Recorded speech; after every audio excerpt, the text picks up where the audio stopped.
David, bonsoir. Bonsoir. Nous allons parler de révolution, puisque sur les journées aujourd'hui, il y a une présentation officielle de OZ, une nouvelle plateforme pédagogique révolutionnaire. Donc on va s'attaquer à l'acception révolutionnaire. En quoi OZ est révolutionnaire?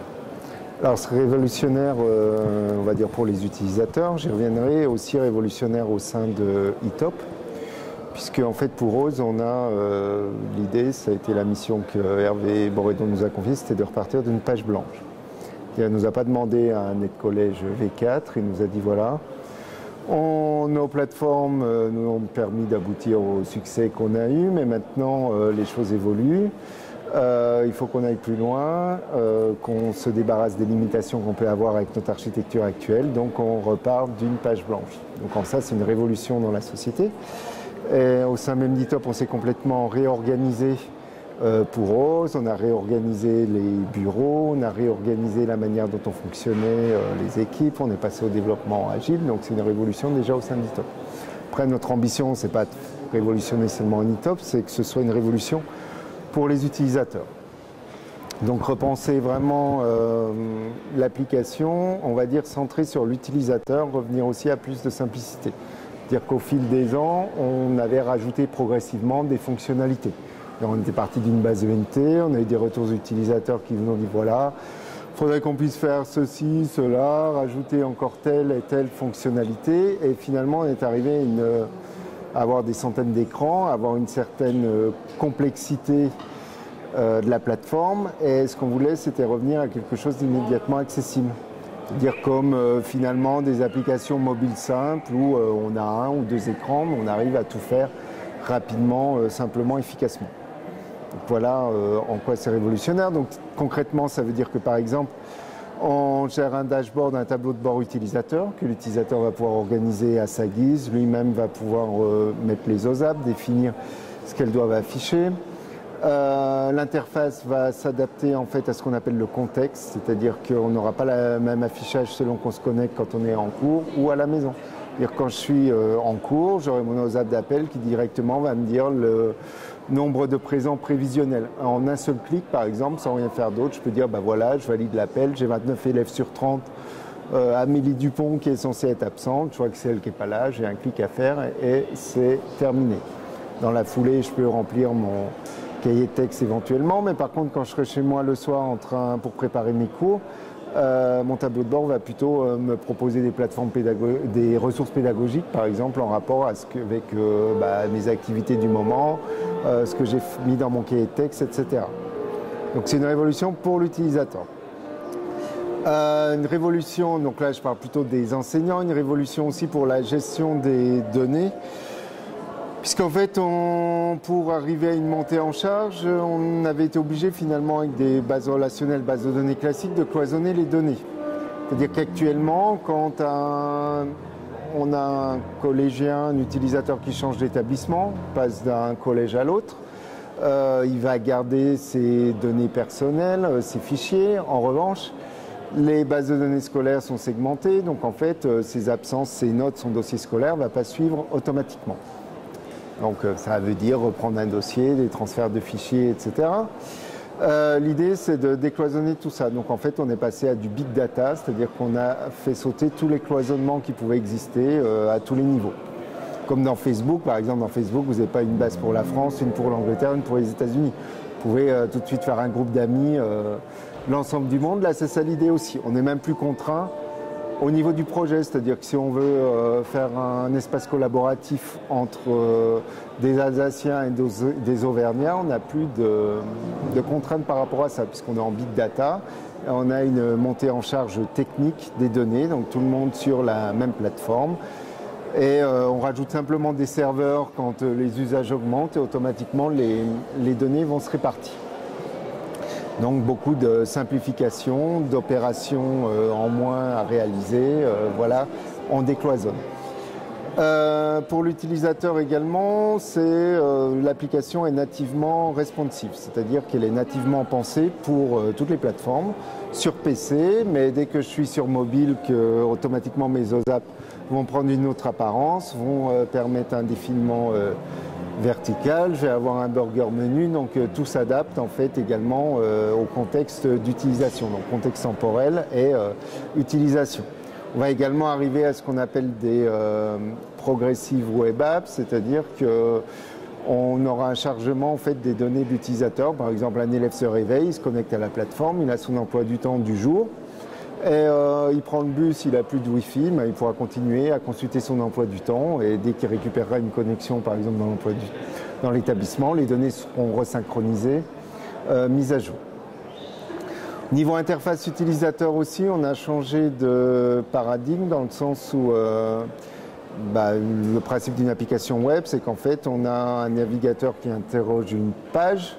Le serveur collecte des données, génère un affichage, une page web qui est envoyée au navigateur qui l'affiche. Alors au fur et à mesure des années, avec des technologies comme Ajax, on a rajouté un peu de fluidité dans l'interface utilisateur, mais quand on passait d'un module à l'autre ou d'une fenêtre à l'autre, voilà, on avait un rechargement de pages. Là, on est en technologie SPA, Single Page Application, c'est-à-dire que l'application OSE est chargée au lancement et ensuite les seules données échangées avec le serveur, c'est vraiment les données métiers. Donc il y a une notion d'API métier et tout le travail de mise en forme de l'interface est délégué au navigateur, c'est-à-dire qu'on se repose sur les possibilités des navigateurs de dernière génération avec des moteurs HTML5 et JavaScript puissants, même sur smartphone, puisque maintenant un smartphone, on a des quadricœurs, on peut faire beaucoup de choses, donc ce qui fait qu'on arrive à une très grande fluidité.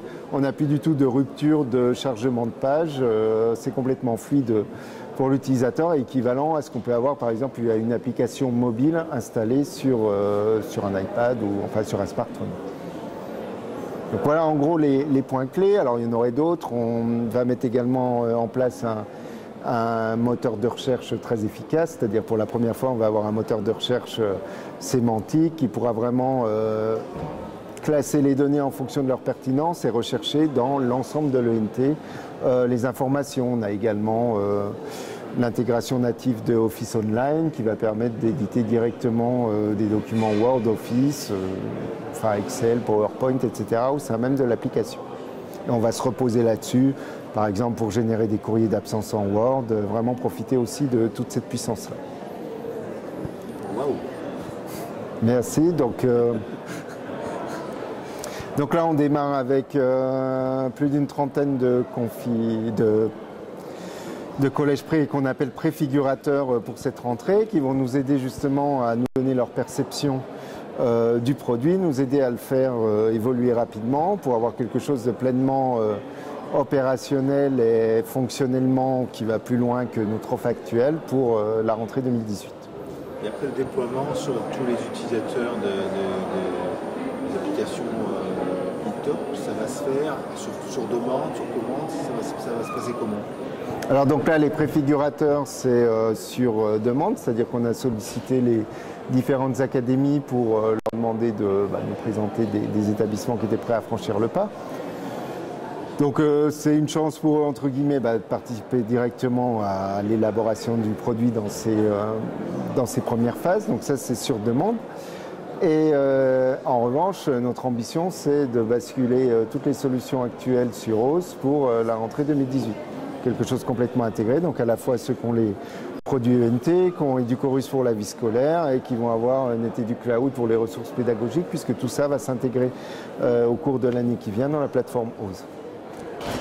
L'idée, c'est d'enlever toutes les versions et de travailler qu'un seul produit pour e-top, c'est ça? Ou pas?